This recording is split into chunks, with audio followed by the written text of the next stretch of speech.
Question चलो part 1 का ही ना? Yes sir. पार्ट 1 का क्वेश्चन 16 ठीक है, एक बार सभी देखो क्वेश्चन नंबर 16। ये इंट्रोडक्शन टू केमिस्ट्री सीट है, एक मैंने जो ग्रुप में आप लोगों को भेजा था उसी का एक्सरसाइज 1 पार्ट 1 क्वेश्चन नंबर 16।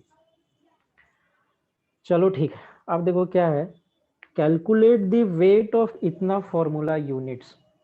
आपके पास कितने हैं number of calcium carbonate?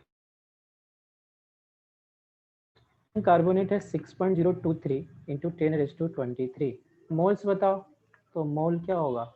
Moles of CaCO3, तो 1 मोल हो जाएंगे, डायरेक्ट आप इससे डिवाइड कर दो 1 मोल हो जाएगा। चलो देखो फॉर्मूला यूनिट का मतलब है ना, कभी भी ऐसा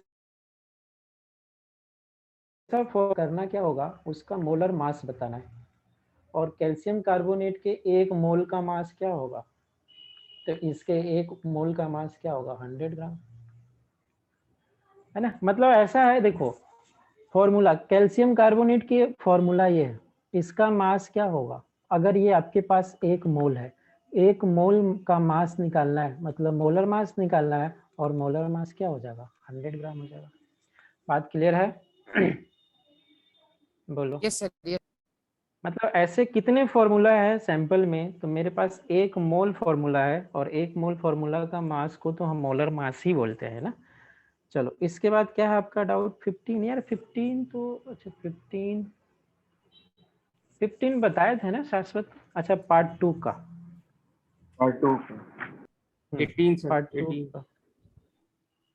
पार्ट 1 में एक बार बता दो, पार्ट 1 में और कोई doubt? 18 part sir, 1 18 okay okay 18 हाँ ठीक ठीक। Find the total number of hydrogen sulphur oxygen atoms in the following. पहला जो क्वेश्चन है आपके पास, फर्स्ट क्वेश्चन है 18 का, 18 का फर्स्ट क्वेश्चन है 196 ग्राम आपके पास H2SO4 है। तो सबसे पहला करना क्या है, इस टाइप के क्वेश्चंस जब भी आते हैं, जब आप मॉलिक्यूल के अंदर से एटम का नंबर पूछे, मोल पूछे, मास पूछे, करना कुछ मत, आप सबसे पहले मॉलिक्यूल का मोल निकाल लेना, मोल ऑफ H2SO4 कितना होगा, H2SO4 का मोल, इसका वेट अपॉन इसका मोलर मास, तो कितने आ गए आपके पास 2 मोल। ये बात क्लियर होता है। चलो अब आपको मोल ऑफ मॉलिक्यूल पता चल गया, तो मोल ऑफ एटम निकालने के लिए आप क्या करते हो, मोल ऑफ एटम निकालना है तो हम क्या करते हैं, उस पर्टिकुलर एटम का atomicity into mole of molecule, यही करते हैं, मोल ऑफ मॉलिक्यूल। अब आपसे क्वेश्चन है, तो आप मुझे बताओ मोल ऑफ हाइड्रोजन क्या होगा, मोल ऑफ हाइड्रोजन एटम, तो इस पर्टिकुलर मॉलिक्यूल में हाइड्रोजन का एटोमिसिटी कितना है, कितने बार ये हाइड्रोजन अपने को अपीयर होता दिख रहा है, 2 बार, तो इसका एटोमिसिटी कितना होगा 2, और मोल ऑफ मॉलिक्यूल कितने हैं 2, मतलब आपके आंसर आप मतलब इसमें 4 मोल ऑफ हाइड्रोजन एटम होंगे। तो हाइड्रोजन एटम की मोल पता चल गया, तो नंबर ऑफ हाइड्रोजन एटम निकालने के लिए क्या करोगे, नंबर ऑफ हाइड्रोजन एटम क्या करेंगे, इसको Na से मल्टीप्लाई कर देंगे। तो मेरे ख्याल से सारे क्वेश्चन अब हो जाएगा, इस पे ट्राई करेंगे, हो जाएगा। पहला तो ये था, इसका सभी आपसे निकल जाएगा। इसके सेकंड पार्ट का देखो, गलती हुआ सेकंड पार्ट में। अब मुझे बताओ H2SO4 इसको कैसे डील करोगे, डायरेक्ट मॉलिक्यूल बता देंगे हम, क्या डायरेक्ट AMU जब भी है तो सर वो अपने को ना मॉलिक्यूल की तरफ इंडिकेट कर रहा है। आपको पता है कि 1 मॉलिक्यूल ऑफ H2SO4 का वेट कितना है, 1 मॉलिक्यूल ऑफ H2SO4 उसका वेट था 98 AMU, राइट, AMU। तो 196 AMU में कितने H2SO4 के मॉलिक्यूल होंगे, तो 2 मॉलिक्यूल होंगे, 2 मॉलिक्यूल ऑफ H2SO4। अब यहाँ मोल निकालने का कोई जरूरत नहीं था, आप डायरेक्ट यहाँ से कर सकते थे। अब आपको पता है कि since 1 molecule of H2SO4, 1 molecule of H2SO4 contains कितने हाइड्रोजन, कंटेन्स 2 हाइड्रोजन एटम। आपके पास कितने मॉलिक्यूल है, यहाँ से मॉलिक्यूल ही निकला है, therefore 2 molecule of H2SO4 contains क्या 2 into 2 2 मीन्स आपके 4 hydrogen atoms. Question number A और बी में बेसिकली जो डिफरेंस है वो पॉइंट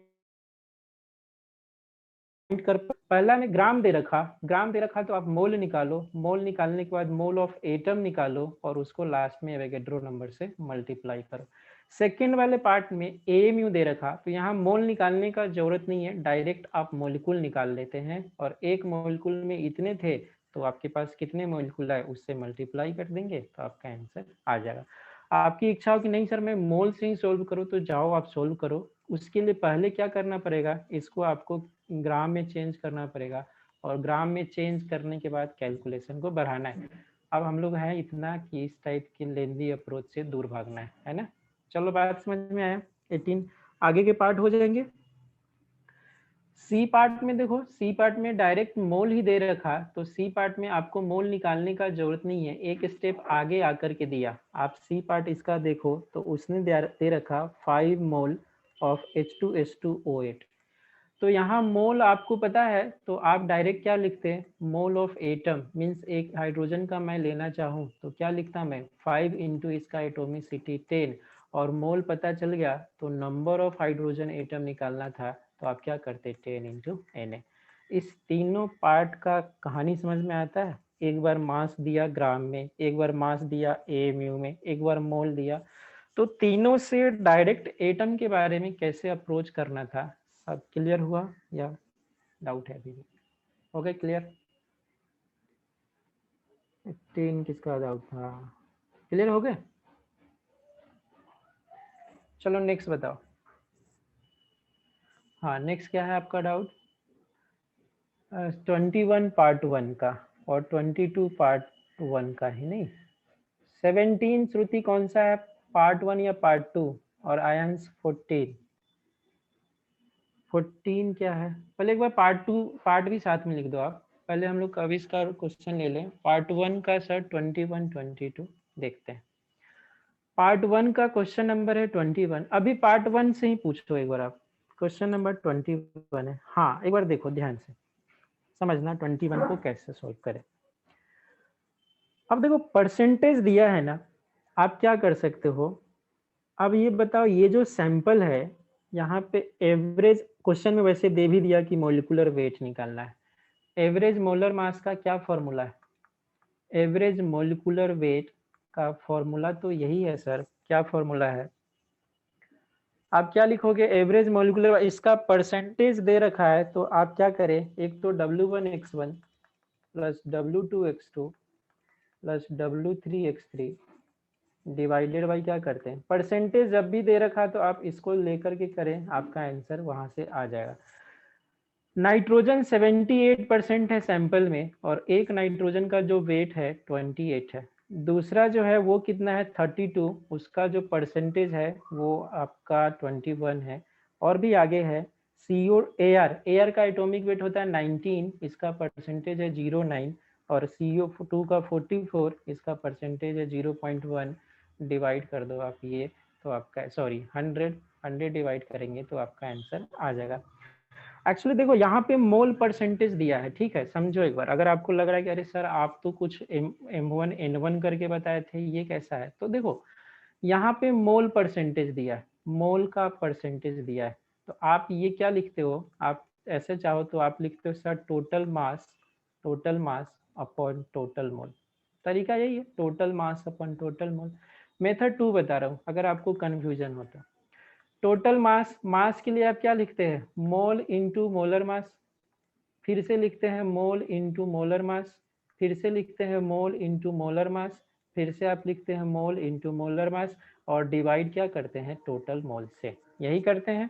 मोल परसेंटेज मतलब इसका 71, मोलर मास 28, इसका मोल परसेंटेज 21, मोलर मास 32, ऐसे करके आप सोल्व करें।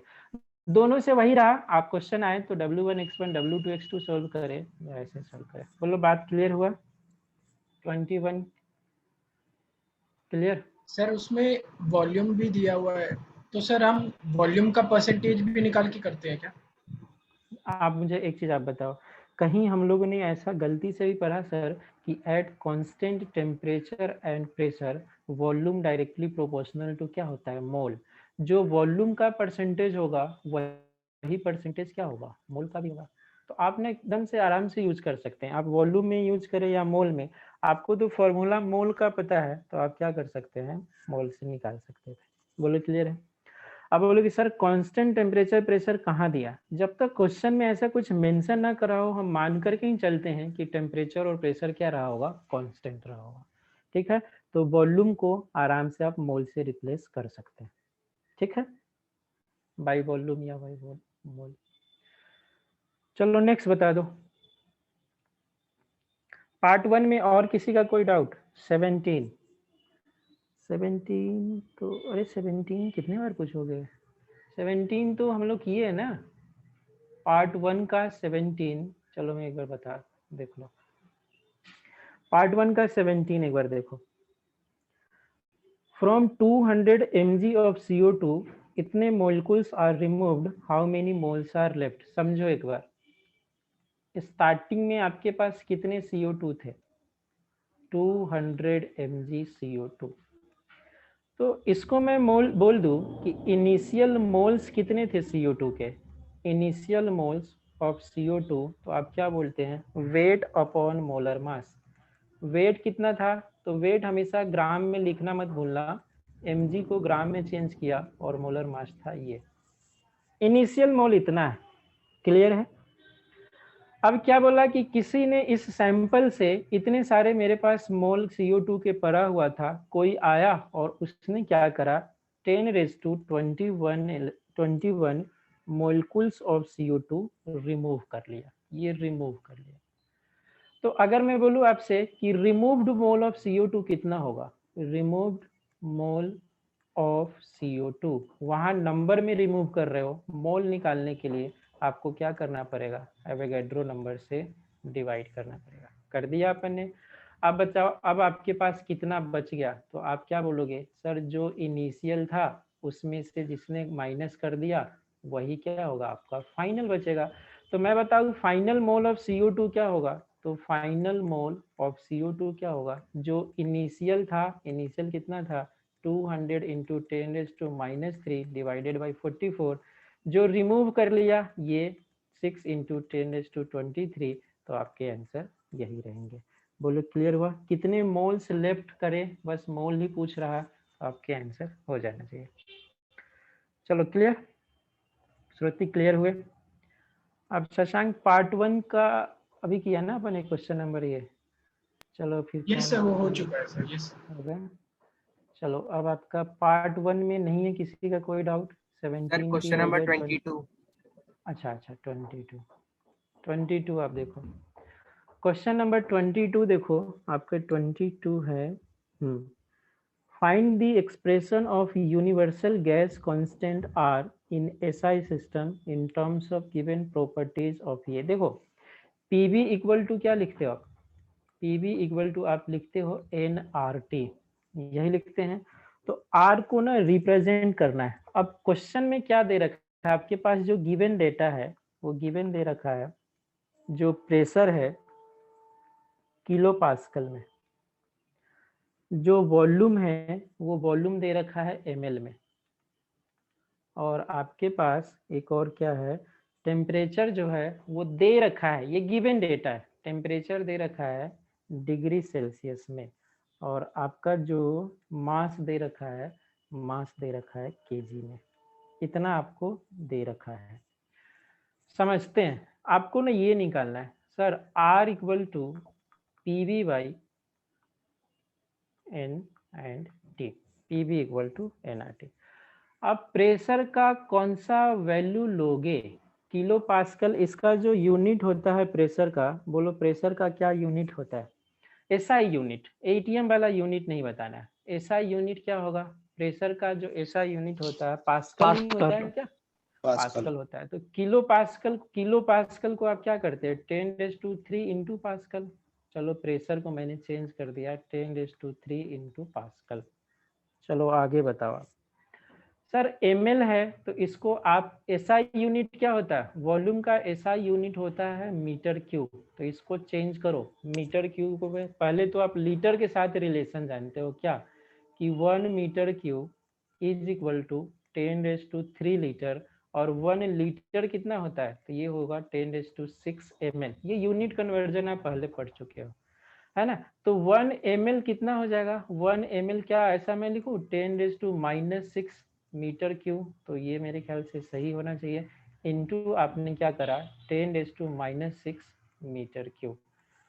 n को n ही, अच्छा n को करने, n के लिए क्या करते हैं, तो n के लिए आप लिखोगे क्या, मोल है, मोल के लिए लिखोगे वेट अपॉन मोलर मास। कौन सा गैस था, गैस है आपका ऑक्सीजन, ऑक्सीजन का मोलर मास कितना होता है 32, और टेम्परेचर को डिग्री सेल्सियस में ही रखोगे या केल्विन में रखेंगे, तो टेम्परेचर तो हमको क्या रखना था, डिग्री सेल्सियस को केल्विन में लाने के लिए 273 का ऐड, तो इनटू क्या कर दा मैं डिग्री सेल्सियस प्लस 273। पूरे कहानी को अगर आप देखें तो आपका आंसर क्या आएगा, 32 ऊपर चला जाएगा, पास्कल ऊपर रह जाएगा, मीटर क्यूब भी ऊपर रह जाएगा। अच्छा मीटर क्यूब को वॉल्यूम में ही छोड़ रखा है क्या, मीटर क्यूब ठीक है, पीवी इक्वल टू, फिर उसके बाद देखो फाइनली जो यूनिट आ रहा है बताओ आपका, यहाँ पे क्या आएगा 1000 नीचे आ गया, फिर आपका ये वेट आ गया, और टेम्परेचर की बात करें तो टेम्परेचर क्या रहेगा, टेम्परेचर प्लस 273 डिग्री सेल्सियस। बात क्लियर है। उसने बोला कि सर आप जो भी Yes, sir. किए हो बाद में आप इसको प्रेशर लिख लो, वॉल्यूम लिख लो, तो फाइनली जो आंसर आएगा पीवी एंड आपके 1000 into W into T plus 273, तो ये आपके आर का वैल्यू आया। क्लियर, बोलो। तो पार्ट 1 सबका क्लियर, फटाफट से बता देना। Yes, sir. अच्छा Yes, पृथ्वी sir. का पार्ट 1 का 23 24 20। अच्छा ऐसा है कि सर सारे क्वेश्चन बता ही दो, थोड़ा वो ट्राई करो अपने एंड से, है ना। 22 तो आपका हो गया, 23 देखो दी वॉल्यूम ऑफ गैस इतना इतना इतना। अब ऐसा है ना कि इतने आसान क्वेश्चन के लिए आप अपने एंड से एक बार थोड़ा ट्राई करना जरूरी है। आप यहाँ पे क्या लगाते हैं, जो डेटा दे रखा है ना, वो डेटा तो मुझे यही सजेस्ट कर रहा है कि sir PV equal to nRT आप लगाओ। तो इसमें मुश्किल क्या है, थोड़ा सा आपके लिए काम यही है कि यूनिट कन्वर्जन आपका बच जाता है, तो यूनिट कन्वर्जन कर लो। प्रेशर क्या दे रखा है, प्रेशर दे रखा है आपका 700 mm। अब इसको एटीएम में लाना है, तो आपको ये भी पता है सर कि 760 mm is equal to 1 ATM, तो 1 mm कितना हो जाएगा, 1 mm हो जाएगा 1/760 एटीएम। आपसे कितना दे रखा था, देयरफॉर 700 mm, तो ये आपका हो जाएगा 700 अपॉन 760 एटीएम। प्रेशर को मैंने चेंज कर दिया एटीएम में। फिर किसको चेंज करना है, आपको वॉल्यूम दे रखा है, देखो वॉल्यूम क्या दे रखा है, CC cubic centimetre, cubic centimetre को ही आप क्या बोलते हैं 760 ml, और ml को लीटर में चेंज करने के लिए पीवी इक्वल टू एनआरटी में प्रेशर एटीएम में होता है, वॉल्यूम लीटर में होता है, टेम्परेचर केल्विन में होता है, ये सबको पता है। तो आप यहाँ से बताओ, तो इसको लीटर में चेंज करना चाहोगे तो क्या लिखोगे 10⁻³ लीटर, वॉल्यूम को ही मैंने चेंज कर दिया, और टेम्परेचर को चेंज करना है तो टेम्परेचर क्या करते हैं 0 डिग्री सेल्सियस प्लस 273, तो आपका फाइनली जो आता है 273 केल्विन। टेम्परेचर आ गया, प्रेशर आ गया, वॉल्यूम आ गया, तो आपसे पूछ रहा है number of molecules, number of molecules present, right. तो आप मोल्स निकाल लो, मोल्स के लिए क्या करेंगे PV upon R T, R का कौन सा वैल्यू, प्रेशर के बदले में आप लिखने वाले हैं 700 अपॉन 760, वॉल्यूम के बारे में लिखने वाले 760 इंटू 10⁻⁻3, ये 760 है।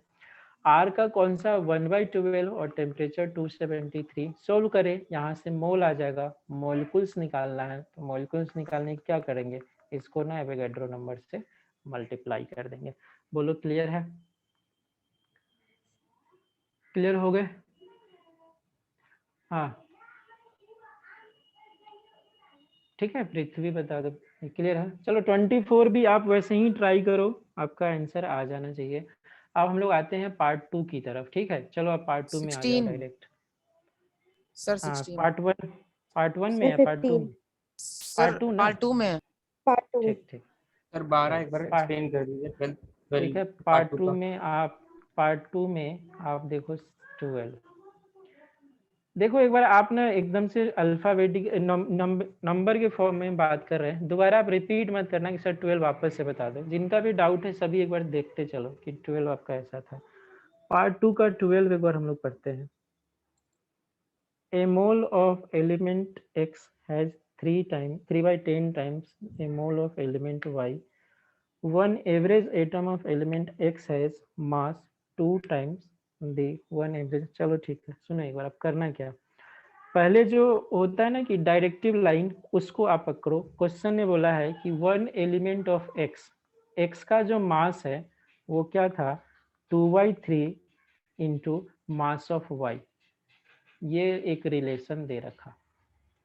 आगे पढ़ते हैं। वन मोल मतलब आप सिंपल एवोगैड्रो नंबर से डिवाइड कर दे दोनों साइड में, तो एक एक एटम का मास का रिलेशन भी वही रहेगा जो मोल के मास का रहेगा।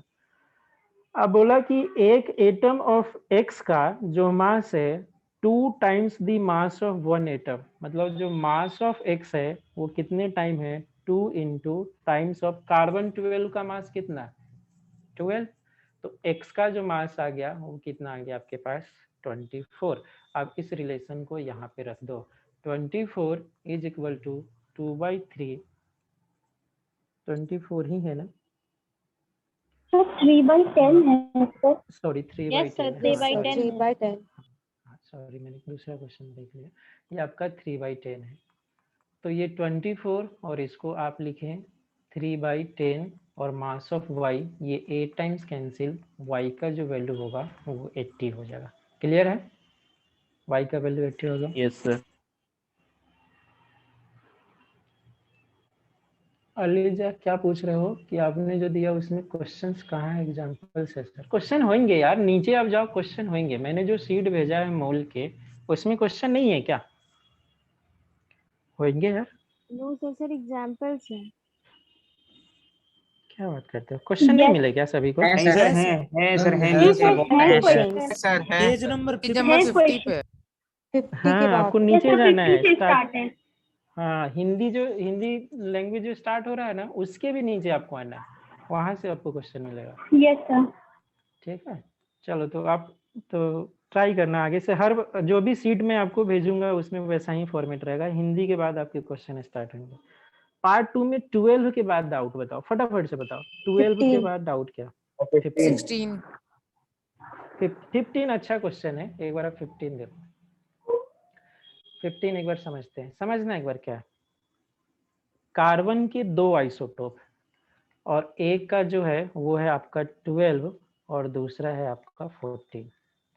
जो 14 है वो 2% है और जो 12 है वो आपका 98% है। इसको यहाँ लिख करके आप आगे बढ़ो। आगे क्या बोला कि what would be the number of C14 in isotope इतना। आपके पास एक सैंपल है, उसका वेट कितना है, उसका वेट है 12 ग्राम। क्लियर है, उस 12 ग्राम में बताओ C14 का कितना परसेंटेज होगा। अगर मैं बोलूं कि C14 का कितना परसेंटेज होगा और C12 कितना, तो अकॉर्डिंग टू दिस C14 कितना परसेंट है टोटल का, 2%, और ये कितना परसेंट है, 98%। तो अब मुझे बताओ उस सैंपल में C14 का मास क्या होगा। अगर मैं आपसे बोलूं कि मास ऑफ C14, तो आप क्या लिखेंगे, जो टोटल मास है उसका 2%। ये बात समझ में आया या नहीं आया, बस इतना ही क्वेश्चन में पूरा यही है। क्वेश्चन ने बोला कि कार्बन का एक, बता दीजिए क्या चीज, सर, ये चीज एक बार फिर से बता दीजिए सर। हाँ वापस आप समझो। क्वेश्चन में है कि बोला कि सर कार्बन का एक सैंपल है, उसके 2 आइसोटोप है, एक C12 है एक C14 है। C12 कितना परसेंट है, 98%। C14 कितना परसेंट है, 2%। ये तो क्वेश्चन ने बोला। अब बोला कि सर अगर मैं एक सैंपल ऐसा लूं जिसका वेट 12 ग्राम है, तो इस 12 ग्राम में दोनों है, C14 भी है और C12 भी है, राइट। क्योंकि उसने पहले क्लियर करा कि आप जो भी कार्बन लोगे दोनों लेना है। C14 का कितना परसेंट है, 2%, और C इसका कितना परसेंट है, तो आपका 98%। तो मुझे बताओ कि आपका टोटल में मास है 12 ग्राम, तो C14 का मास कितना होगा, इसी का 2%, क्योंकि स्टार्टिंग में ही बोला कि जो C14 है टोटल मास का 2% है। टोटल मास है 12, 12 का 2% कितना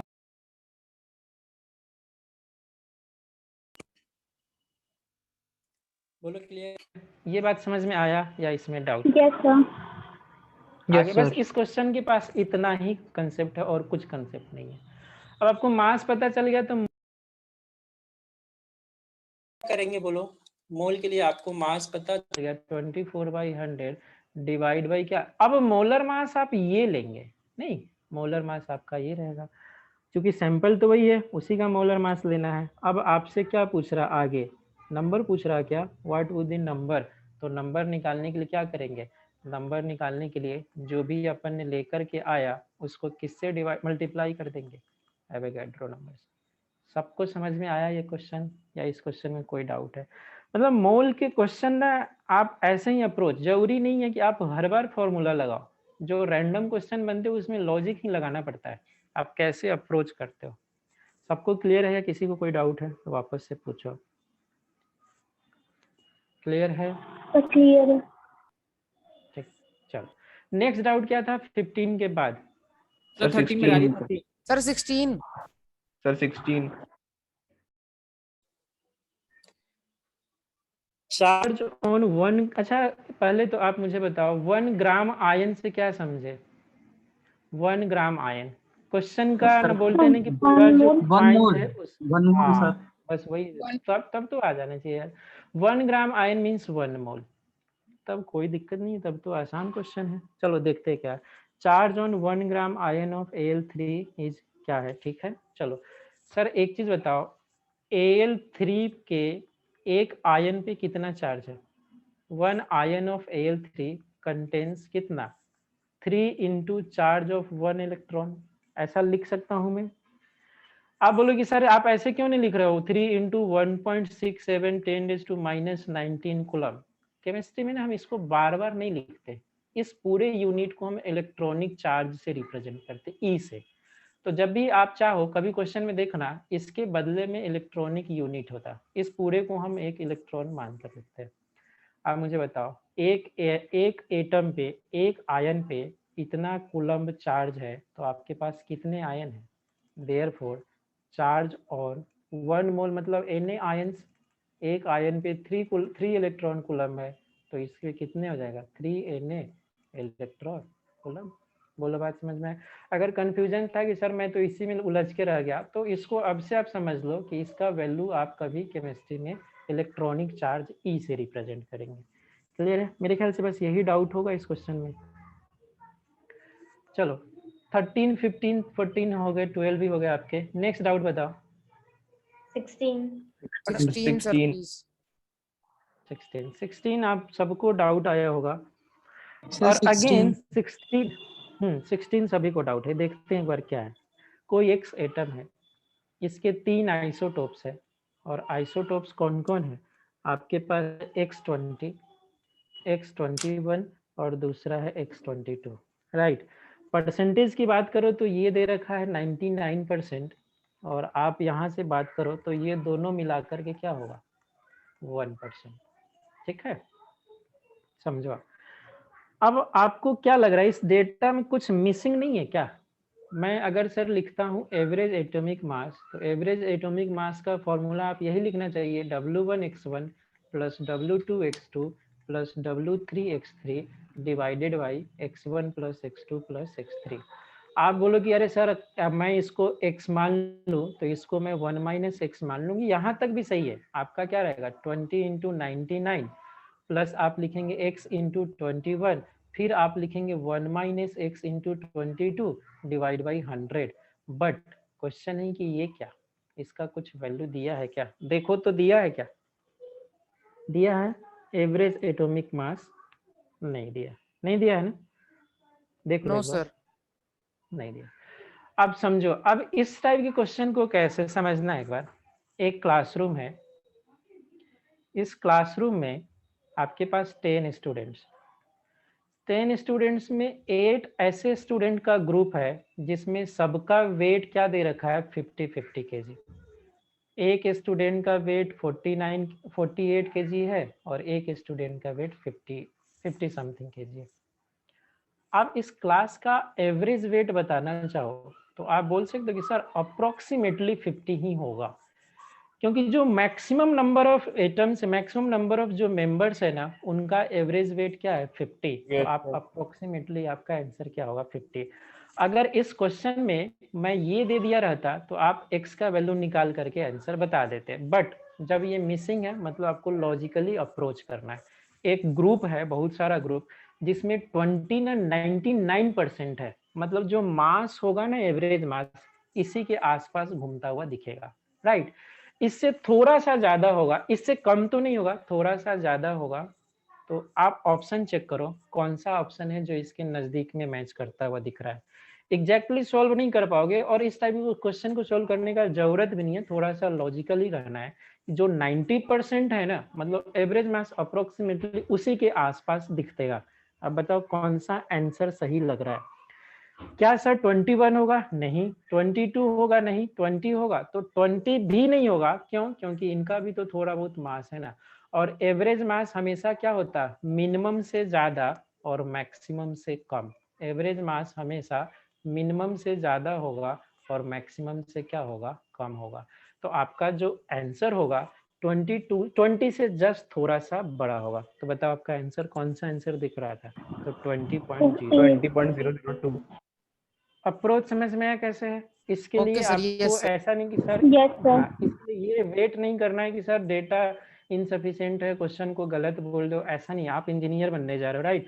तो लॉजिकल अप्रोच आपको पता होना चाहिए, कभी कभी ये चीजें आपको पता होना चाहिए, ठीक है। बोले बात समझ में आया? यस सर, आगे। Yes sir. चलो चलो, आप नेक्स्ट बताओ आपका क्या डाउट है। 16 के 46। बाद का क्या डाउट? 46 से पहले कोई डाउट है? सर 17 36। 35 36। 35 36 है ना। 17 एक बार देख लो आप, 17।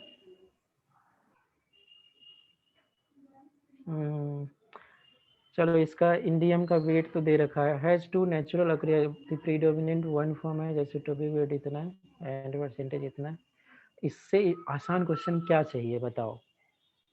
एटॉमिक वेट जो दिया ना, एक्चुअली में सुनो, पीरियोडिक टेबल में जो एटॉमिक वेट है वो एक्चुअली में कौन सा एटॉमिक वेट है? कहीं हम लोगों ने गलती से ऐसा लिखा था क्या? एवरेज वेट है, राइट। एवरेज तो जो एवरेज डेटा आपके पास है वो एवरेज वेट दे रखा है 114.8। जब आपको एवरेज वेट पता है, इसके दो आइसोटोप है। एक आइसोटोप का जो वेट है, मान लो ये ए है, इसका वेट कितना दे रखा है 115, और इसका परसेंटेज भी दे रखा है 95%। दूसरा आइसोटोप मान लो बी, ऑब्वियसली वो 5% होंगे ही, और ये आपका अननोन रहा। तो क्या चाहिए, सब चीज तो पता ही है ना। 1/4 क्या करोगे आप?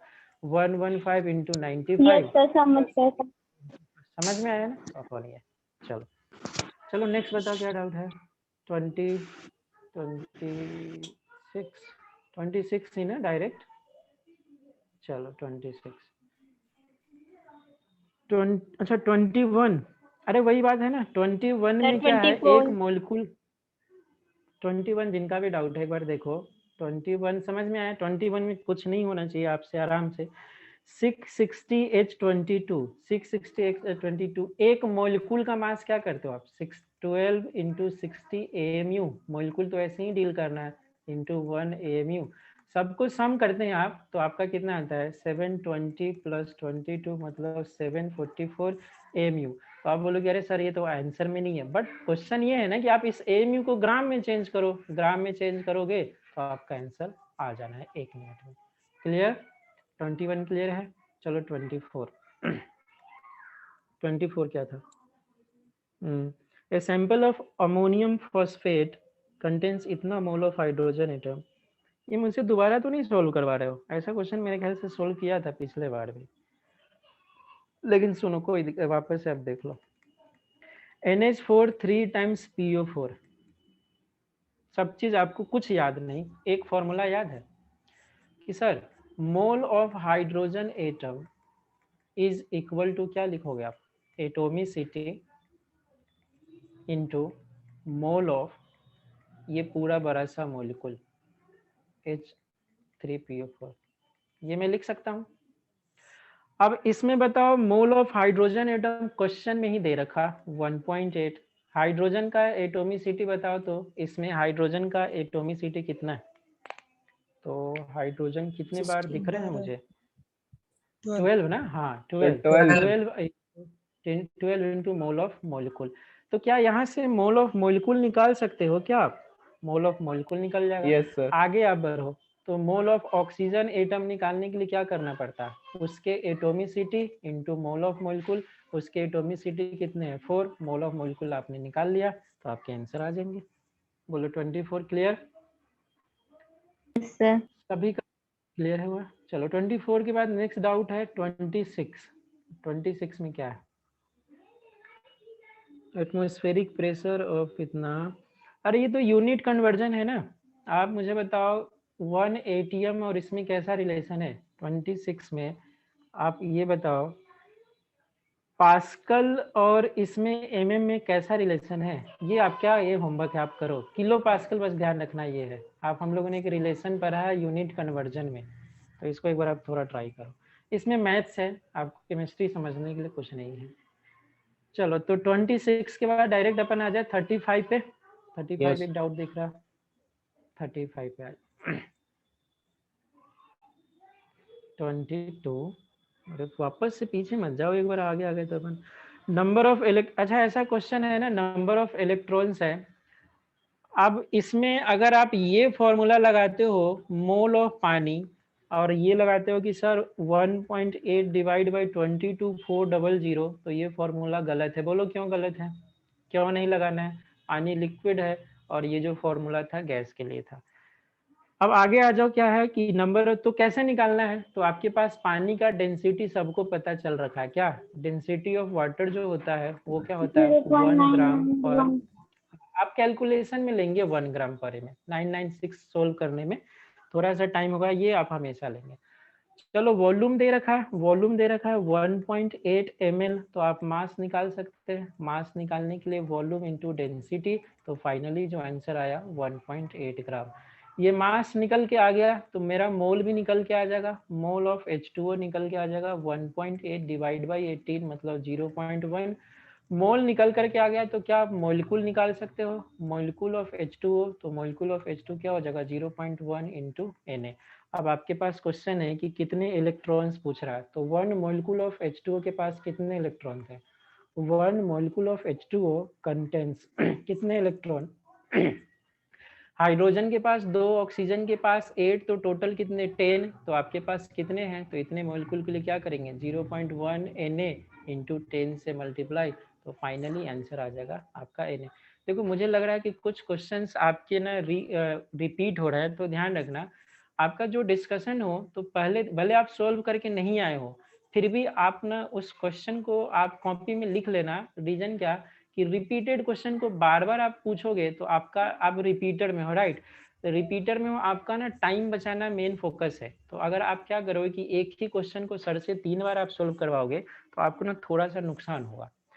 सोल्व में हर एक क्वेश्चन करूंगा, लेकिन ध्यान रखना रिपीट ना हो। तो इसके लिए करना क्या होगा कि आप जो डिस्कशन क्लास में बैठे तो जो क्वेश्चन आपने सोल्व नहीं किया भी हो ना, तो उसको एक बार आप नोट डाउन कर लो। रीजन है कि अगर किसी बच्चे का डाउट है तो मे भी मेरा भी डाउट हो सकता है, तो जब भी मैं सोल्व करूंगा तो वो डाउट आपका क्लियर रहेगा, है ना?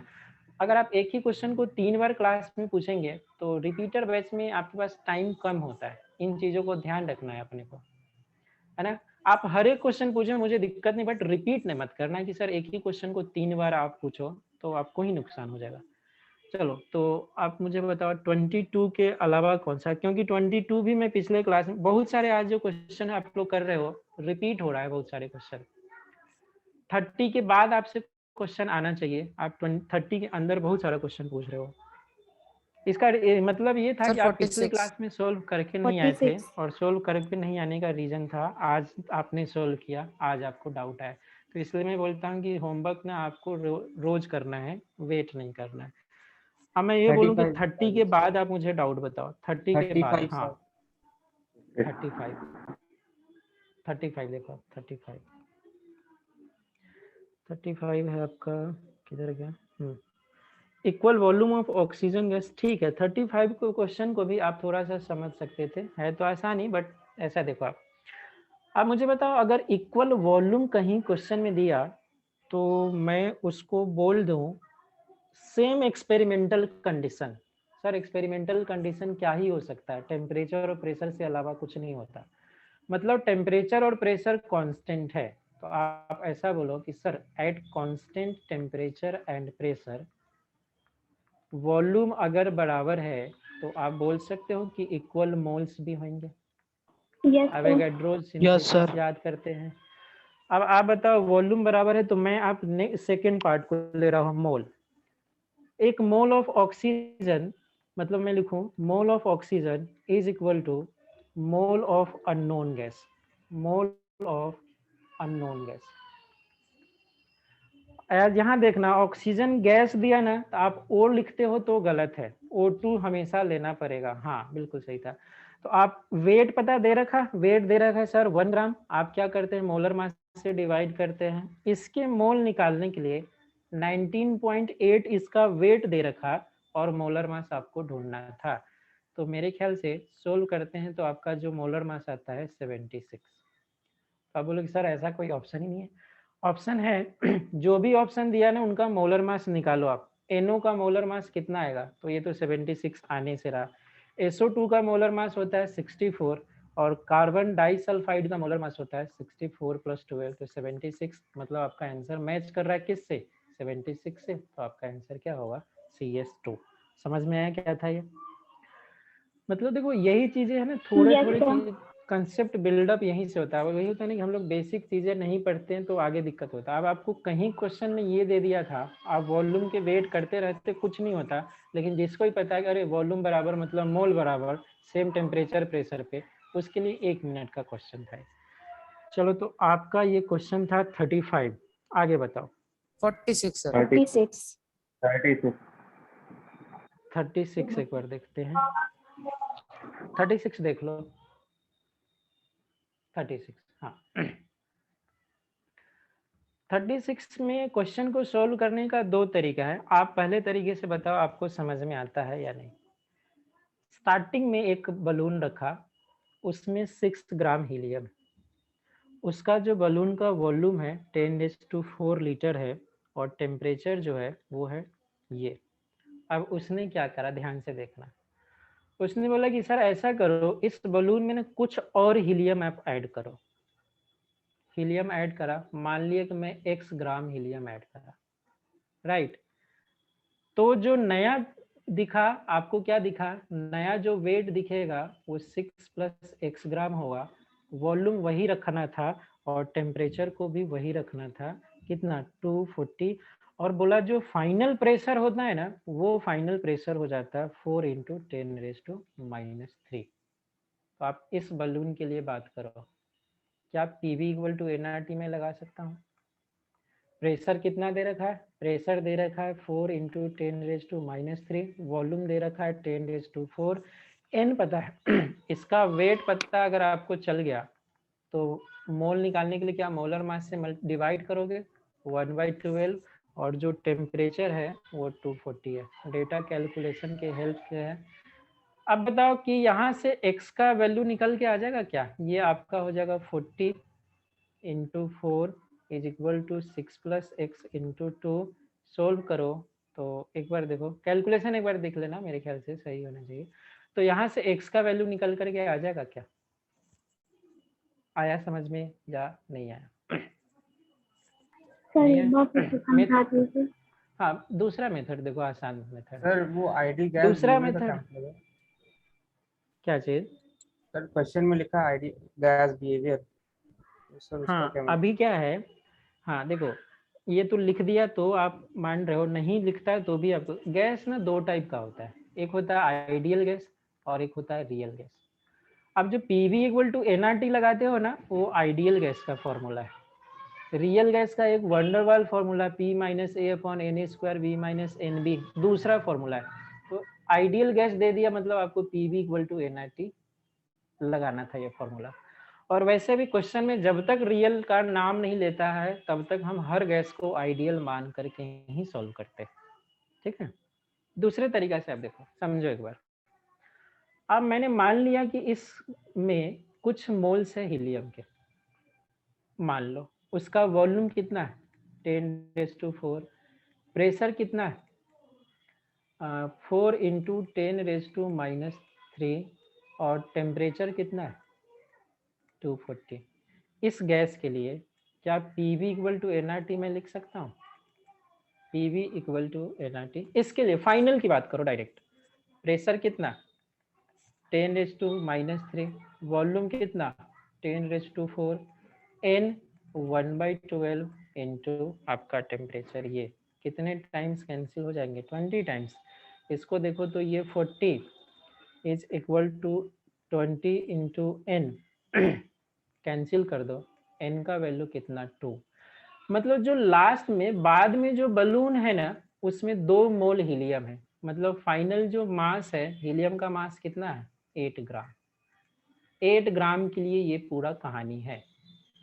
अब बताओ उस बलून में पहले से कितना हीलियम प्रेजेंट है, ये फाइनल मास है। पहले से कितना प्रेजेंट है उस बलून में, तो इनिशियल 6 कितना ग्राम। था स्टार्टिंग 6 में, ग्राम। स्टार्टिंग में 6 6 ग्राम ग्राम। पहले से प्रेजेंट था, फाइनल 8 ग्राम हो गया। तो बताओ आपने कितना ऐड करा होगा हीलियम 2 ग्राम। एडेड, तो आपने क्या करा होगा 8 - 6 इज इक्वल टू 2 ग्राम। आया समझ में या इसमें कोई डाउट है? फाइनली आप मोल निकाल लेते हैं। टोटल मोल पता चल गया उस पर्टिकुलर प्रेशर के लिए। टोटल मोल मतलब फाइनल मास पता चल गया, इनिशियल मास पता है, फाइनल मास पता है। तो आपको जो एडेड निकालना है वो आप निकाल सकते थे। बता दो बात क्लियर है या इसमें कोई डाउट है? बता दो फटाफट से बता दो, समझ में आता है? डाउट या यस सर। क्लियर? क्लियर है। चलो नेक्स्ट डाउट बताओ क्या है? सर 46। 46। सबका 46 है। 46 के अलावा कोई डाउट है? नो सर, कुछ किसी का नहीं। चलो एक बार देख लो। 36 हो गया ना। अब देखो 46 में अगर मैं अभी आपसे बोलूं कि सीधा एक फॉर्मूला आप मतलब इस वैल्यू को याद रख लो, डेरिवेशन हम लोग अगर नहीं करें तो रिपीटर के हिसाब से तो अच्छा 40 एक और डाउट है। रिपीटर के हिसाब से आप इसके डेरिवेशन पे फोकस ना करो तो भी चलेगा, कि आप डायरेक्टली याद रखो कि कोई भी रेफरेंस ले लो, फर्क नहीं पड़ने वाला आप। ठीक है, तो फिर भी हम लोग थोड़ा सा देखते हैं, ट्राई करते हैं। पहले इससे पहले क्या एक डाउट है 40 डाउट है। 40 डाउट में क्या है यार? Ratio weight of 1 litre of gas दे रखा है। The ratio of weight of 1 litre of gas to the weight इतना, both measured at STP, molecular weight of gas इतना।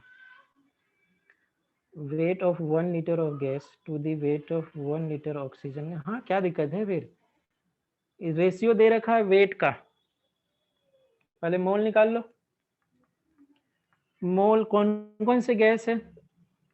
वेट ऑफ 1 लीटर ऑफ एक अननोन गैस है और दूसरा oxygen gas है। मोल ऑफ अननोन गैस, तो इसका वॉल्यूम कितना दे रखा है 1 लीटर, क्या है ये भी 1 लीटर ही है, तो 1/22.4। दूसरा का मोल क्या होगा जो ऑक्सीजन है 1/22.4।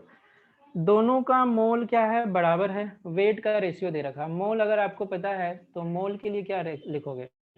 मोल of unknown, mole of unknown upon mole of oxygen. क्या लिखता मैं? Wait upon molar mass of unknown, wait upon molar mass of oxygen. इसका रेशियो कितना आ गया? तो इसका रेशियो आ गया आपके 1। वेट ऑफ अननोन का ही निकालना है। Both is measured, both measured eight, अच्छा सॉरी इसका रेशियो दे रखा है एक मिनट सॉरी, वेट का रेशियो दे रखा है। अब ये W1 अननोन ले लो, WO2 ले लो, तो W1 upon WO2 is equal to MO2 upon M unknown.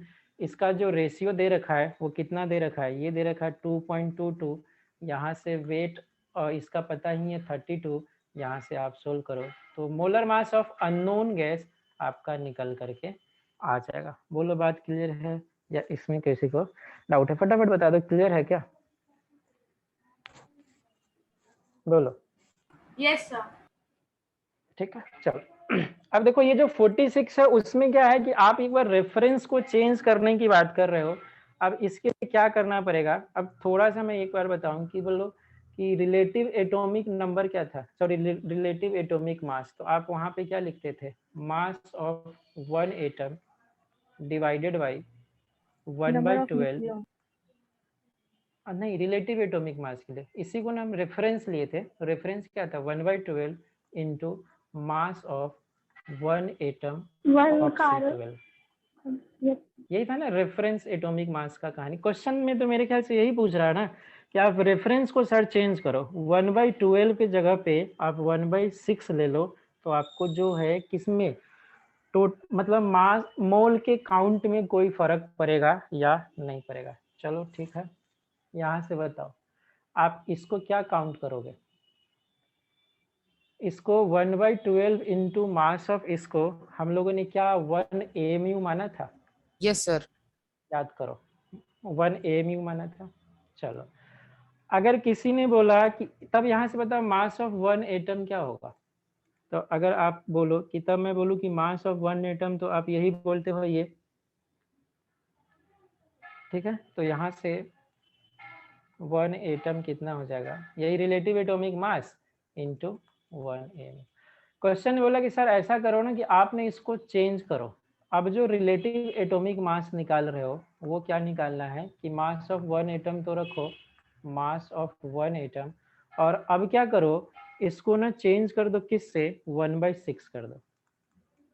1/6 into mass of 1 atom of C12। अब मुझे बताओ 1/6 को मैं कितना AMU लिख सकता हूँ? 1/6 को कितना AMU लिख सकता हूँ? 2 AMU। 2 AMU। तो इसको मैं क्या लिख सकता था? Mass of 1 atom, mass of 1 atom divided by क्या लिख सकता था मैं कि ये आपका हो जाता है 2 AMU। बोलो बात क्लियर है? अब आप मोल निकालने के लिए क्या करते हो? Mass of 1 mole of substance क्या निकालते हो? तो क्या निकालना है अपने को? Mass of 1 mole of substance निकालना है। तो mass of 1 mole of substance का क्या मतलब था? 1 मोल ऑफ सब्सटेंस का क्या, इसका हम क्या बोलते हैं? Na। बोलो, Na बोलते यस सर, यस सर। हैं। Na इंटू AMU, यही ना मतलब Na इंटू मास ऑफ, इसका मतलब क्या? मास ऑफ 1 एटम, यही लिखोगे। दूसरे केस में अब मुझे बताओ कि एवोगैड्रो नंबर में चेंज होगा क्या? एवोगैड्रो नंबर क्या था आपका? जो Na था, समझकर बताना एक बार। Na के लिए क्या लिखते हो? मैं बोलूँ कि सर Na जो है ना वो 1/12 है इंटू 1.6 इंटू, मतलब ऐसा Na के लिए क्या लिखते हो? 1 AMU था क्या? 1 AMU is equal to Na, ऐसा है कहीं पे relation? Na equal to yes sir है। 1/1। Yes sir. अब 2 अगर आपको 2 AMU लिखना है तो कितना Na हो जाएगा? अगर मैं 1 इसको लिखूं, ये 1 इतना है AMU के बदले में। अब मुझे 1/2 को लिखना पड़ेगा, 1/2 AMU कितने Na के बराबर होगा? तो क्या वो 2 Na के बराबर होगा? 1 AMU इतना 2 Na के बराबर हो जाएगा क्या? दोनों का आप रेशियो ले लोगे। तो यहाँ पे जब हम रेफरेंस ले रहे थे तो मास था Na अपन इतना, जब आप ये रेफरेंस लो तो ये आपका ये क्या हो जाएगा? 2 Na, और AMU के जगह पे क्या हो जाएगा? 1/2 AMU आपका वापस से कैंसिल हो जाएगा, मतलब 1/2, सॉरी ये 1/2 AMU का हाफ हो जाएगा। तो आप सोल्व करोगे तो फाइनली जो आंसर आ जाएगा ये आ जाएगा। नहीं आया समझ में या आया समझ में, एक बार बता दो। अच्छा सर, नंबर ऑफ न्यूक्लियॉन्स आपने बताए थे RAM होता है, उसके हिसाब से बता दीजिए। अब उसके वो चेंज कर सकता है। देखो मास ऑफ 1 मोल चेंज नहीं करेगा, लेकिन अगर आप बोलो कि सर ये मास ऑफ 1 मोल, चूंकि Na चेंज हो जा रहा है, वहां चेंज हो रहा है, लेकिन आप यहाँ से 1/6 करो तब तो ये चेंज हो जाना, तब आप करेंगे तब बिल्कुल मास ऑफ 1 एटम चेंज होगा। बट अच्छा ये क्वेश्चन इंपॉर्टेंट है, क्या करते हैं गलती हम लोग 1 मोल सबको याद रहता, 1 एटम किसी को याद नहीं। क्वेश्चन में थोड़ा सा घुमा दिया कि 1 एटम का बताओ तो गलती कर लो। मास ऑफ 1 एटम चेंज हो जाएगा आपका, क्यों? क्योंकि वहां पे 1/6 करेंगे तो कैंसिल वगैरह नहीं होगा। मास ऑफ 1 एटम क्या हो जाएगा? 2 टाइम्स जो भी था आपका, इस चेंज आपको दिखेगा। बोलो बात क्लियर हुआ या कोई डाउट है? ओके सर, क्लियर हो गया। समझ में? मतलब रेफरेंस चेंज करने से मोलर मास चेंज नहीं करेगा, एटॉमिक मास चेंज कर सकता है, ये ध्यान रखना। Okay sir. चलो नेक्स्ट बता दो। ये सीट कंप्लीट हो गए, फटाफट से बताओ। लास्ट आज तो एकदम पूरा 60। डिस्कशन में क्लास चला गया। 60 60 में, चलो 60 में मैं कोई एक दो बता दूं, बाकी सभी कर लोगे आप लोग? हाँ सर, एक बता दीजिए। 60 में यस सर, यस सर। मैं एक स्टार्टिंग का बता देता हूँ, ए का देखो आप। अब देखो आइसोटोप दे रखा है, आइसोटोप 1, इसका आइसोटोप दूसरा दे रखा है 2 और एवरेज एटॉमिक मास। और ये जो है ना, ये आपका आंसर वाला कॉलम है, इसको आप बाद में पहुंचो। इसका दे रखा है Z-1, इसका दे रखा है Z+3 और इसका दे रखा है Z। तो आपके पास एवरेज एटॉमिक मास का क्या फॉर्मूला है? मैं मान लेता हूँ परसेंटेज क्या मान लूँ, x, तो ये कितना हो जाएगा 100 - x हो जाएगा। अब एवरेज एटॉमिक मास का फॉर्मूला क्या होगा, Z-1 × x + Z+3 × 100 - x is equal to 100। और ये किसके बराबर हो जाएगा, ये बराबर हो जाएगा इसको। z को आप सोल्व करो, इंटू 100 इसको इधर भेज दो, ये zx - x, ये हो जाएगा 100z। फिर से आपका 300 माइनस क्या हो जाएगा, -zx, और क्या हो जाएगा -3x। ये zx से zx कैंसिल, 100z से 100z कैंसिल, बचा कितना आपका 4x = 300। तो x का वैल्यू कितना आ जाएगा, आई थिंक 75। अब कॉलम जो बनाया है ना, वो कॉलम किसका बनाया है, हेवियर आइसोटोप का। आप बताओ x किसका माने थे, आप लाइटर आइसोटोप माने, तो हेवियर आइसोटोप का परसेंटेज कितना था 100 - x, तो 100 - x, तो आपका आंसर कितना हो जाएगा 25%। बोलो बात समझ में आता है, 25% हो जाएगा। तो अब मिलाओ कि किसमें Yes, होगा, sir. तो आंसर क्या लिख सकते हो 25% बाई मास।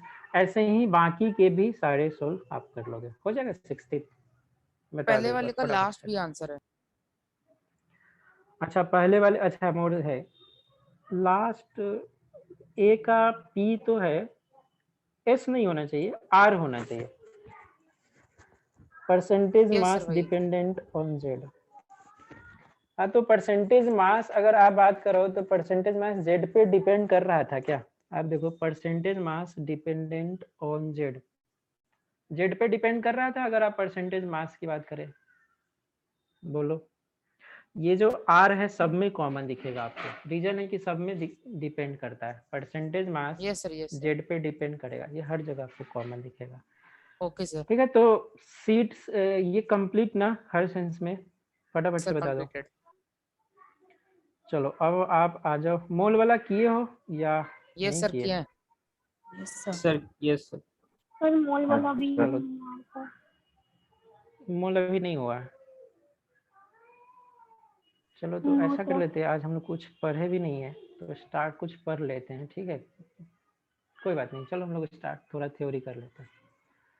थ्योरी में भी एक होमवर्क था आई थिंक, राइट? तो उसका क्या आंसर है शायद, चलो यहीं पे आ ही गया। इसका क्या आंसर आया 8 alpha beta बोलो। into 10 की पावर -6। 8 अल्फा बीटा इंटू 10 सही है। मतलब आप बताओ कितने लोगों के आंसर आ गए थे? 8 अल्फा बीटा 10 के पावर -6 ही आई थिंक, नहीं तो सही Yes, आंसर sir. है। बट क्वेश्चन है कि कितने लोगों के आए आंसर, ये ट्राई किए थे या नहीं किए थे? आ गए सुफान के, आ गए तुषार के, आ गए। ट्राई करना था आपने को, होमवर्क अगर आपको कोई भी मिले तो थोड़ा सा ट्राई करना जरूरी है। चलो यहाँ पे हम लोग बात करते हैं इसके बारे में। आप पहले बताओ कि स्टार्टिंग से आपका अप्रोच क्या रहता है? पहले तो आप स्टाइकोमेट्री लगाते हैं, चलो कमलेश का भी आ गया। पहले से आप क्या करते हैं, इसका स्टाइकोमेट्री लगाए, ठीक है? तो आप क्या करते हैं, सबसे पहले इस रिएक्शन को मैं देखता और जो मैं बता सकता था यही, बी कितना बनेगा। इनिशियली ए का मोल दिया है ना 4, तो बी कितना बनेगा समझो एक बार। तो आप क्या करते हैं सर, इसके लिए तो एक ही तरीका है कि आप स्टाइकोमेट्रिक रेशियो बनाओ, रिलेशन बनाओ। तो mole of A divided by 2 is equal to, आप क्या लिखते हैं, mole of B divided by 3। बताओ, मोल ऑफ ए दे रखा है 4, तो इस 3 को इधर बोल दो, तो यही है आपका mole of B. But question ये है कि क्या ये 100% इफिशियंसी के साथ मिल रहा है? सुमित का भी सही, नहीं ना, कितना, ये जो भी मिलेगा ना, जितना मिलना चाहिए ना, मुझे इतना मिलना चाहिए, बट मुझे क्या मिला, इसका अल्फा परसेंट। तो मोल्स ऑफ बी कितने मिलेंगे, आपको इतना मिलेगा। बोलो ये बात समझ में आया? बस इसमें समझना इतना ही है। इस रिएक्शन का एफिशिएंसी दे रखा, समझो कि मैं बोलूं कि मेरा जो वर्क करने का टेंडेंसी है वो है 100 जूल, बट मेरी इफिशियंसी 80% ही है। तो बताओ मैं 100 जूल से वर्क करूंगा या जो मैं मेरा ओरिजिनल होना चाहिए था उसके 80% से वर्क करूंगा? तो आप यही बोलेंगे ना कि सर आप 80% से ही वर्क करोगे। तो इस रिएक्शन का जो अल्फा परसेंट ऊपर दे रखा था, उस रिएक्शन का इल्ड दे रखा था। इल्ड मतलब इफिशियंसी दे रखा था कि वो इतने ही इफिशियंसी से मिलेंगे। तो आपका आंसर ये रहा था। पार्ट 1 सबको समझ में आता है या इसमें किसी को दिक्कत है तो एक बार आप बोलो फटाफट से। Yes sir clear. यहाँ तक क्लियर है? क्लियर। चलो, तो आपको ना मोल्स ऑफ बी इतना मिला। अब आप नेक्स्ट रिलेशन के पास पहुंचे, यहाँ से सी का मोल निकालो। तो सी के मोल निकालने के लिए इनके और इनके बीच में एक स्टाइकोमेट्रिक रिलेशन बनाते हैं। तो स्टाइकोमेट्रिक रिलेशन क्या होगा, तो आप लिखेंगे moles of B divided by 1 is equal to क्या लिखेंगे, moles of C divided by 2। आपके पॉकेट में कितना मोल बी का पड़ा हुआ है, तो आपके पॉकेट में ये सारे पड़े हुए कितने, 12 का तो आप 6 कर दो, 6 alpha divided by 100 upon 1 is equal to moles of C divided by 2। तो यहाँ से अगर कोई बोले कि मुझे इतना मोल्स मिलना चाहिए, इसको आप कैंसिल कर देते हैं तो 50 आ जाएगा। 6 अल्फा बाई 50 आपको मोल्स ऑफ सी मिलना चाहिए था, बट इतना मिलेगा क्या इसमें बताओ? क्या इफिशियंसी मेरा कितना है, तो इफिशियंसी है बीटा परसेंट। तो हम क्या बात करेंगे कि आपका ये मिलेगा, सॉरी ये आपका बीटा परसेंट। बोलो सेकेंड पार्ट क्लियर है या इसमें कोई डाउट है? तो ये आपका beta percent, alpha beta gamma Ayush का आया डिवाइडेड बाई 12500। चलो ठीक है, देखते हैं अब तो। अब आप बताओ, आपके पॉकेट में सी के इतने मोल्स आ गए और आप बोला कि चलो डी बताओ, क्या बताना है, सॉरी ई। तो आपका काम क्या है, ई और सी के बीच में एक स्टाइकोमेट्रिक रिलेशन को ढूंढो। तो क्या लिखोगे आप, इसको लिखोगे moles of C divided by 3 is equal to आप क्या लिखोगे, मोल्स ऑफ ई और डिवाइडेड बाई 2। आपको सी के बारे में पता है कितने आपके पास हैं, तो आप लिखते हो सर सी अल्फा 100, ये आपके लिखते हो 5 इंटू 10⁻³ डिवाइड कर दो सर 3 से, इंटू करूँ मैं 2 से, is equal to moles of E divided by 2। ये तो तब होता जब वो 100% इफिशियंट रिएक्शन होता, बट आपको क्या मिलना है, इसका गामा परसेंट। तो फाइनली बताओ कितना आंसर आ रहा है। ये सभी आप सोल्व किए होंगे, तो कितना आंसर आ रहा होगा। 6 से वो कैंसिल हो रहा है 2 से, तो 2 2 4 4 इंटू 2 8 हो रहा है, 8। और यहाँ से बताओ तो कितना, ऐसा ही आ रहा है क्या, 8 alpha beta gamma divided by 10⁻6 is equal to yes sir. Moles of A. मेरे ख्याल से ये सही आंसर है और आपका अप्रोच सही है। Yes sir. अब बोलो कि सर ऐसे क्वेश्चन ये मेंस में नहीं आते हैं कभी भी, ऐसे क्वेश्चन एडवांस के ही क्वेश्चन है, बट अप्रोच आपका क्लियर होना चाहिए, आपसे क्वेश्चन फटाफट से बन जाएगा। बता दो क्लियर है या इसमें कोई डाउट है? हम लोग यहाँ तक कंफर्टेबल है? Yes sir clear. Last part में ये बोला कि आपसे पूछा कि कितना मोल ई मिलेगा। आपको पता क्या है, सी का मोल पता है, तो आपका टारगेट रहना चाहिए कि सी और ई का स्टाइकोमेट्रिक रिलेशन बता दूं मैं। तो सी और ई का स्टाइकोमेट्रिक रिलेशन क्या होगा, moles of C divided by उसके stoichiometric coefficient, moles of E divided by उसके स्टाइकोमेट्रिक कोएफिशिएंट। आपने बड़ी मेहनत से मोल्स ऑफ सी ये निकाला है, इसको 3 से डिवाइड कर दो। अब एक्चुअली मैंने थोड़ा सा एक ही लाइन में ये सभी कर दिया, इसलिए थोड़ा सा आप कंफ्यूज हो गए, समझो। तो ये था, 1 मिनट रुक जाओ। आप मोल्स ऑफ सी निकल गए, ये तब होता जब 100% रिएक्शन एफिशिएंट होता, लेकिन आपको इसका कितना मिलेगा, गामा परसेंट। आई थिंक 2 उस समय ज्यादा आ गया था। अब सोल्व करेंगे तो हो जाएगा, 3 से 2 बोलो अब ये हो जाएगा, तो इसको आप सोल्व करो तो फाइनली आंसर ये हो जाएगा। क्लियर है क्या? बता दो सभी को क्लियर है? Yes sir. ठीक है। अब एक बहुत ही इंपॉर्टेंट कंसेप्ट की तरफ हम लोग आए, जो आपका रहेगा, लिखो आप concept of limiting reagent. Concept of limiting reagent.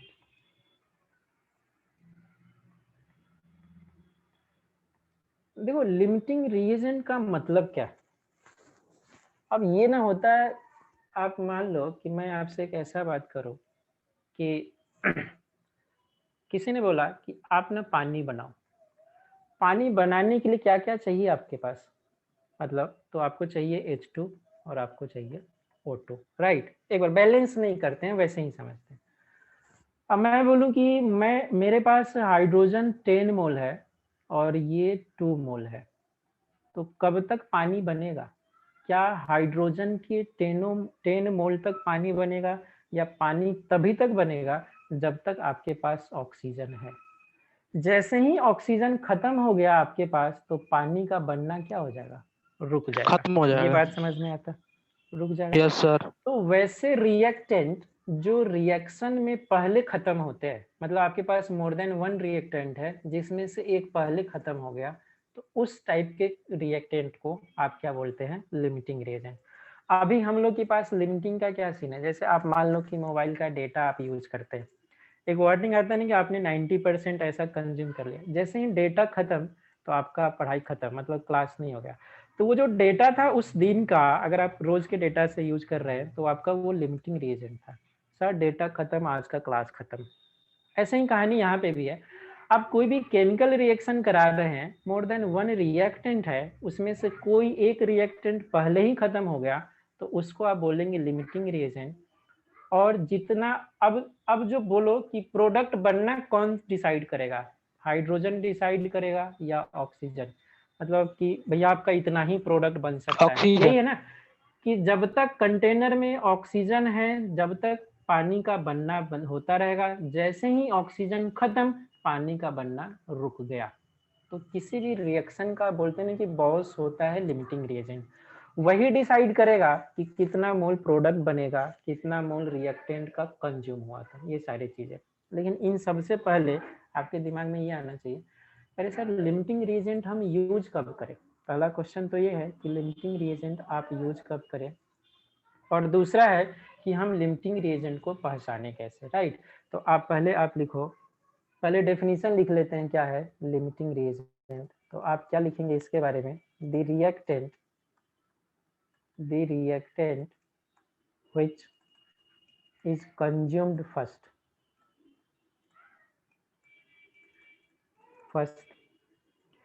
पहले खत्म हो जाना है, और वही क्या करेगा? प्रोडक्ट के limit and limits the amount of product form, तो उसी को इन द रिएक्शन, उसको आप क्या बोलेंगे? Is called limiting reagent. पहले बताओ लिमिटिंग रिएजेंट का मीनिंग समझ में आया?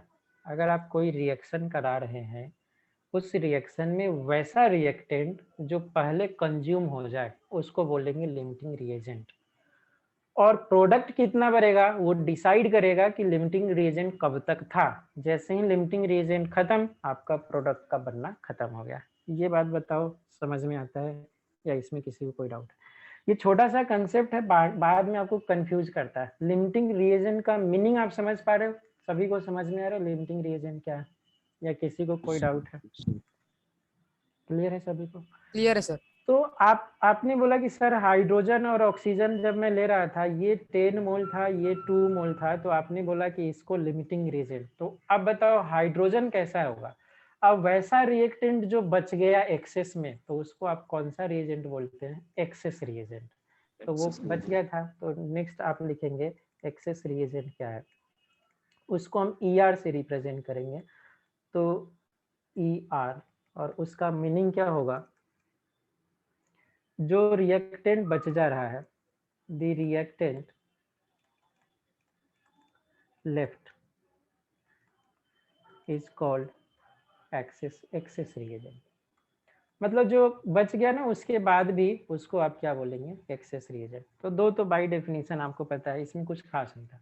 अब सबसे बड़ा चैलेंजिंग काम है कि सर कब अप्लाई करें, when to apply limiting reagent, when to apply limiting reagent concept. किसी क्वेश्चन में कब मुझे लिमिटिंग रीजन लगाना है, क्योंकि आप स्टार्टिंग में अभी तक क्वेश्चन सॉल्व करते आए हैं तो वहां तो ये नाम नहीं आ रहा था, मोल ही था। तो उसमें एक चीज कॉमन आप देखोगे क्या, पहले आप इसको लिख लो, व्हेन मोल्स या मास या वॉल्यूम ऑफ एटलीस्ट 2, कम से कम 2 रिएक्टेंट का मोल या वॉल्यूम मास इसमें से कुछ भी दिया है, are given in the problem, उस केस में then first of all we have to decide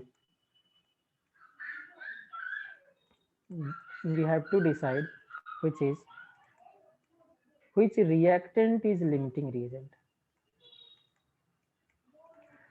तो समझो एक बार कि कंडीशन क्या था कि कम से कम 2 रिएक्टेंट का, भले वो मोल दिया हो, मास दिया हो, नंबर दिया हो, वॉल्यूम दिया हो, कम से कम 2 रिएक्टेंट का इंफॉर्मेशन दिया है, तभी आप लिमिटिंग रिएजेंट लगा सकते हो। तभी तो आप बोलोगे कि ये पहले खत्म हो गया, ये बच गया, कम से कम 2 रिएक्टेंट का निकालना चाहिए।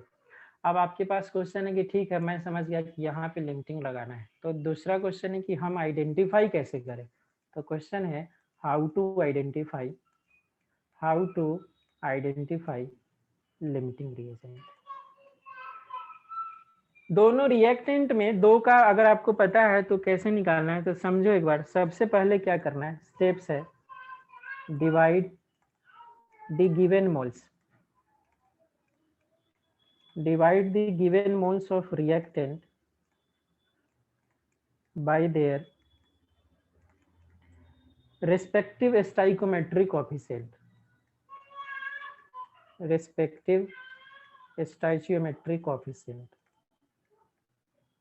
सबसे पहले ये करना है कि उसके रेस्पेक्टिव स्टाइचियोमेट्रिक कोएफिशिएंट से क्या कर देना है, आपको डिवाइड कर देना है। दूसरी बात, अब उसमें देखना है कि कौन सा वैल्यू, किसका वैल्यू कम आ रहा है, द रिएक्टेंट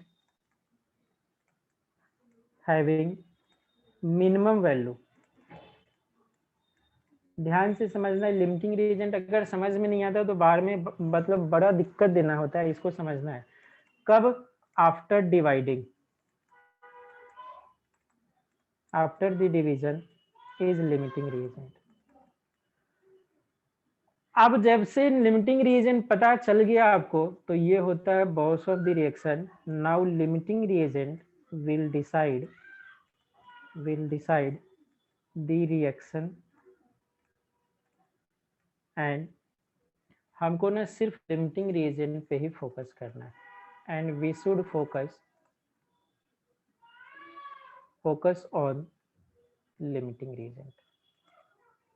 एक बार ध्यान से समझना इसको, पहले देखो एक बार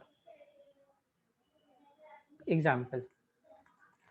आपके पास एक A गैस है, यहाँ से 2B गैस है और यहाँ से एक C है। मैंने पहले बोल दिया कि चलो ये बैलेंस्ड है, बैलेंस्ड होना जरूरी है। मैं आपसे बोल रहा हूँ कि इसके मोल्स दे रखा है, गिवन मोल्स इसके 5 मोल है और इसके अपन में बात करा तो 8 मोल है। अब मुझे बताओ कि लिमिटिंग रिएजेंट कौन है। How to find limiting reagent, तो सबसे पहले लिमिटिंग रिएजेंट के लिए क्या करना है, लिमिटिंग रिएजेंट हमेशा रिएक्टेंट पे लगाना है। अब मुझे बताओ क्या लिमिटिंग रिएजेंट के बारे में सोचना चाहिए था अपने को, सोचेंगे क्यों, क्योंकि कम से कम 2 रिएक्टेंट का मोल तो दे रखा है।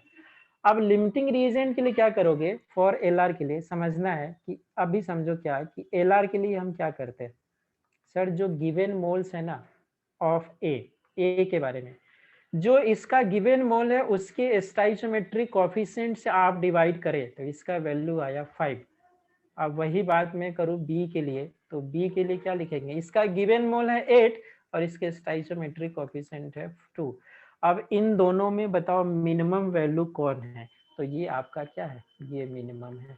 तो जिसके लिए ये वैल्यू मिनिमम आ रहा है, रिएक्शन का लिमिटिंग रिएजेंट क्या होगा, बी। तो आपसे मैं बोलूं कि बताओ इस रिएक्शन का लिमिटिंग रिएजेंट कौन है, तो आप बोलोगे sir B is limiting reagent. मैं बोलूं कि एक्सेस रिएजेंट कौन है, तो ए इज एक्सेस रिएजेंट। कब लगाना है, क्यों लगाना है और कौन लिमिटिंग रिएजेंट होगा, ये सबको क्लियर हो रहा है या इसमें किसी को कोई डाउट है? फटाफट से बता दो। Clear sir. सबका क्लियर है? कम से कम 2 मोल रिएक्टेंट के पता होना चाहिए और लिमिटिंग रिएजेंट निकालने के लिए क्या करेंगे, उसके गिवन मोल को उसके रेस्पेक्टिव स्टाइकोमेट्री से डिवाइड करेंगे और जिसके लिए डिवीजन के बाद मिनिमम वैल्यू आएगा वही क्या होगा, आपका लिमिटिंग रिएजेंट होगा। अब एक क्वेश्चन करते हैं, इस क्वेश्चन को आप आराम से एक बार सॉल्व करना। ये ए है, यहाँ से आपका 2b है और यहाँ से 3c है और यहाँ से 5d है। इस क्वेश्चन को ध्यान से समझना, क्लास खत्म होंगे, जल्दी में भागना मत, नहीं तो नेक्स्ट क्लास में कुछ नहीं समझ में आएगा। इसके गिवन मोल्स है, मैं आपको दे दूं ये 5 मोल और ये आपके 12 मोल। आप क्या सोचते हो सर, लिमिटिंग रिएजेंट लगाओ या नहीं लगाओ? लगाओ या नहीं लगाओ? कम से कम 2 रिएक्टेंट का मोल दे रखा है तो आपको लिमिटिंग लगाना है, तो सबसे पहले आपको क्या करना है, लिमिटिंग लगाना है। तो लिमिटिंग रिएजेंट कौन होगा? तो फॉर एलआर के लिए आप क्या करते हैं, एलआर के लिए अगर मैं ए की बात करूं तो इसके गिवन मोल है 5 डिवाइडेड बाई 1, ये यहाँ पे आपके 5। बी की बात करो तो बी का गिवन मोल है 12 डिवाइडेड बाई 2, तो ये आ गया आपका 6। बताओ आफ्टर डिवीजन मिनिमम वैल्यू कौन है, ये मिनिमम वैल्यू है। अगर ये मिनिमम वैल्यू है तो therefore A is limiting reagent. अब ध्यान से 2 मिनट आराम से सुनना मैं जो बोलूं। अब लिमिटिंग रिएजेंट निकाल करके आप भूल जाओ डिवाइड करने वाला कहानी। अब क्या करना है कि बॉस ऑफ रिएक्शन ये है, मतलब क्या है कि C कितना बनेगा, D कितना बनेगा, A कितना खत्म हुआ होगा, वो कौन डिसाइड करेगा, D।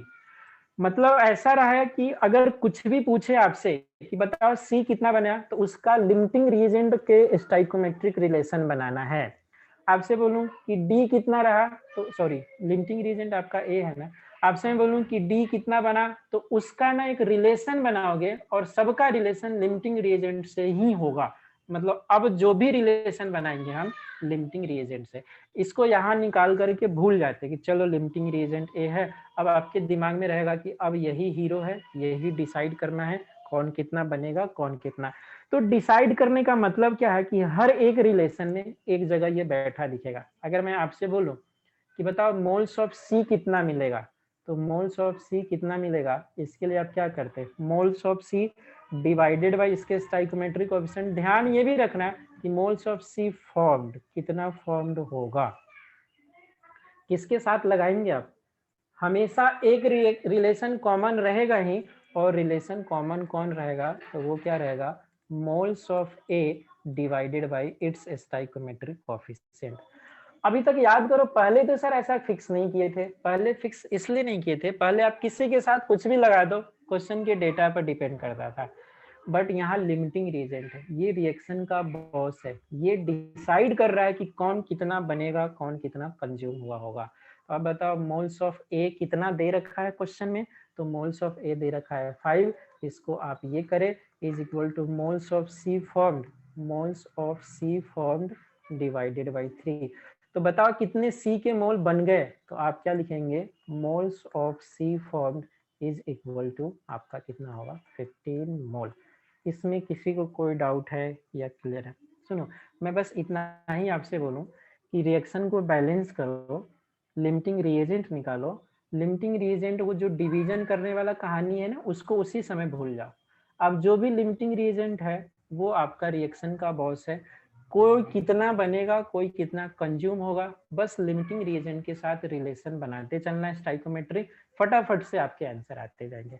अब मुझे बताओ मोल्स ऑफ डी कितना फॉर्म हुआ होगा, मोल्स ऑफ डी, तो आप किसी दूसरे के साथ रिलेशन मत ढूंढना, आपको सीधा किसके साथ ढूंढना पड़ेगा, आप क्या करेंगे, मोल्स ऑफ डी फॉर्म्ड, इसका स्टाइकोमेट्रिक कोएफिशिएंट कितना था, तो ये था 5 इज इक्वल टू कौन सा, जो लिमिटिंग रिएजेंट है और उसके स्टाइकोमेट्रिक कोएफिशिएंट थे 1।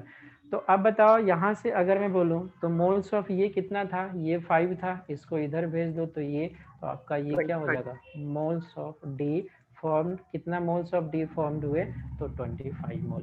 ये बात सबको समझ में आता है? अब एक क्वेश्चन है कि सर मोल्स ऑफ बी कितना रिएक्ट करा, राइट, कितना रिएक्ट करा ये बताओ, मोल्स ऑफ बी कितना रिएक्टेड। तो सर यहाँ से आपके पास जो नेक्स्ट रिलेशन है, moles of B reactant side में है तो वो रिएक्टेड लिखते हैं, और उसका स्टाइकोमेट्रिक कोएफिशिएंट बताओ तो moles of B reacted divided by 2, और ये क्या रहेगा, तो ये आपका रहेगा मोल्स ऑफ ए। देखना एक बार सब में मोल्स ऑफ लिमिटिंग रिएजेंट हर बार आ रहा है। मोल्स ऑफ ए कितना था 5 × 2, तो आपका आंसर जो होगा मोल्स ऑफ बी रिएक्टेड, तो मोल्स ऑफ बी रिएक्टेड तो आपका कितना आ गया 10, मतलब 10 मोल्स बी के खत्म हो गए। तो अगर मैं आपसे बोलूं कि मोल्स ऑफ बी लेफ्ट, आपने लिया कितना था 12 मोल लिया था ना, 12 मोल लिया था, 10 मोल कंज्यूम हो गए, तो मोल्स ऑफ बी लेफ्ट कितना हो जाएगा, मोल्स ऑफ बी लेफ्ट, तो आप क्या करते हैं जितना सर लिया था जितना कंज्यूम हो गया तो आपके फाइनली क्या हो जाएंगे 2। तो क्वेश्चन आता है कि ER कितने बचे, तो ER आपका क्या बचेगा 2 मोल। क्वेश्चन में सबको क्लियर है या किसी को कोई डाउट है तो एक बार आप पूछ लो फटाफट से। 2-3 मिनट आज एक्स्ट्रा हो गया, बट सबको बताओ, सबको समझ में आया लिमिटिंग रिएजेंट या किसी को कोई डाउट है? Yes sir. Clear sir. सबसे पहले ये समझना है कि लगाना कब है। दूसरी बात, अगर आप ये पता चल गया sir. कि अच्छा इसमें लगाना है तो कौन होगा, तो गिवन मोल्स को स्टाइकोमेट्रिक, अच्छा जरूरी नहीं कि मोल्स ही, मास दे सकता है, वेट दे सकता है, वॉल्यूम, तो आपका काम होगा उसको मोल में चेंज कर लो, रेस्पेक्टिव स्टाइकोमेट्रिक कोएफिशिएंट से डिवाइड कर लो, जिसके लिए वो डिवीजन के बाद मिनिमम होगा लिमिटिंग। लिमिटिंग निकाल करके पीछे आपने जो किया भूल जाओ, पूरा फोकस लिमिटिंग पे रखो और इसका सबके साथ रिलेशन बना। प्रोडक्ट के बनाओगे तो प्रोडक्ट फॉर्म होगा, रिएक्टेंट के साथ बनाओगे तो रिएक्टेंट रिएक्टेड होगा। आपने जितना मोल लिया था रिएक्ट कंज्यूम हो गया तो एक्सेस निकालना है तो माइनस कर दो तो ER निकल के आ जाएगा। बताओ, आज हम लोग ने हालांकि कुछ पढ़ा नहीं, बट लिमिटिंग रिएजेंट को एक इंपॉर्टेंट कंसेप्ट है, नेक्स्ट क्लास में हम लोग इस पे क्वेश्चन ही करेंगे। तो ये Yes, थ्योरी sir. सबको क्लियर है या इस थ्योरी में किसी को कोई डाउट है तो आप पूछ सकते हैं क्लियर है सर। फटाफट से। सर क्लियर है क्लियर सर। है सभी को? क्लियर है? क्लियर है सर। चलो, तो आज हम लोग इतना ही रखते हैं, नेक्स्ट क्लास में आगे कंटिन्यू करेंगे, ठीक है? चलो 1 मिनट रुक Okay, जाना, sir. मैं अटेंडेंस ले लेता हूँ, आप लोग 1 मिनट के लिए रुक जाओ।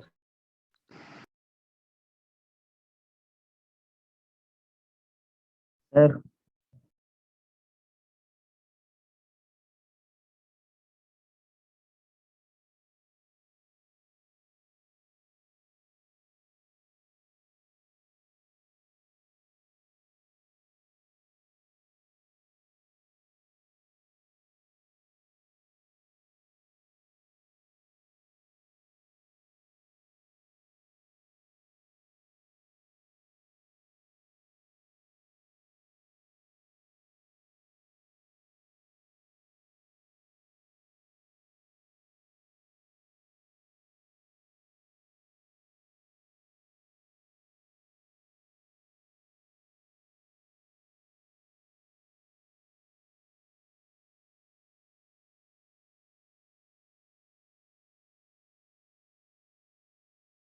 चलो ठीक है, कुछ बोल रहे थे? एक मिनट लास्ट वाला पार्ट दिखा दीजिए।